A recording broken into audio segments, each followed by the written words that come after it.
He grew up in a small Iowa farmhouse, but today the likeness of Norman Borlaug resides at the U.S. Capitol. During the National Ag Day celebration, a statue honoring the famed but humble researcher was unveiled. Borlaug, who died in 2009, was a pioneer whose work on wheat is credited with saving 1 billion lives. National reporter Tyne Morgan is in Washington. Tyne? Celebrating the past while focusing on the future. With a theme of 365 sunrises and 7 billion mouths to feed, that's what this year's National Ag Day was all about.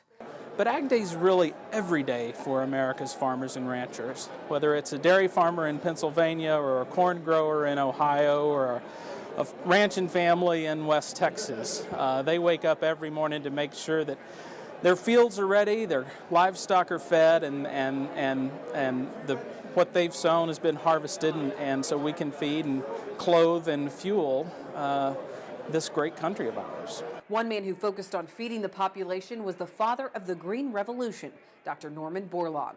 He would have celebrated his 100th birthday on National Ag Day this year, but that didn't stop members of Congress, senators, and Iowa state legislators from paying tribute to a man who did so much for agriculture. He went to a one-room country school.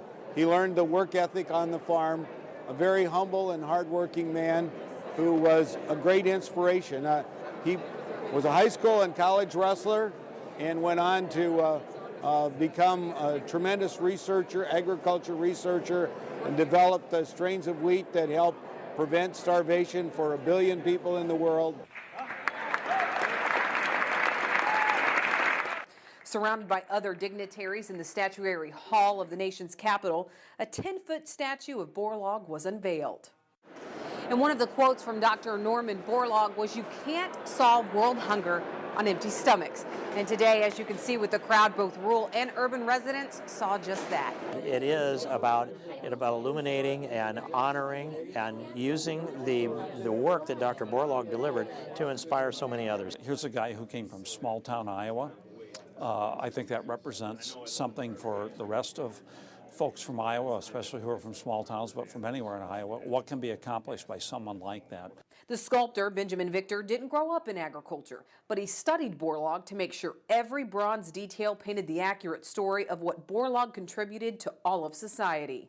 Well, I figured that the wheat had to be involved. I mean, that's the central element of his life. And so you've got the wheat behind him, and he's intensely in study, but he's got this optimism in his face as well. He says the winds of change are also sculpted, giving incredible detail to a man who paved a path for plant breeding significant advancements today. And that's what he was doing. I mean, he was putting best signs that there was at that moment to really increase the food supply and the feed supply of the world. Speaker after speaker during Ag Day talked about Borlaug's passion for feeding the world, a challenge that still faces agriculture today. Reporting from National Ag Day in Washington, D.C., I'm Tyne Morgan for Ag Day. All right, thanks, Tyne. What a legacy to leave behind.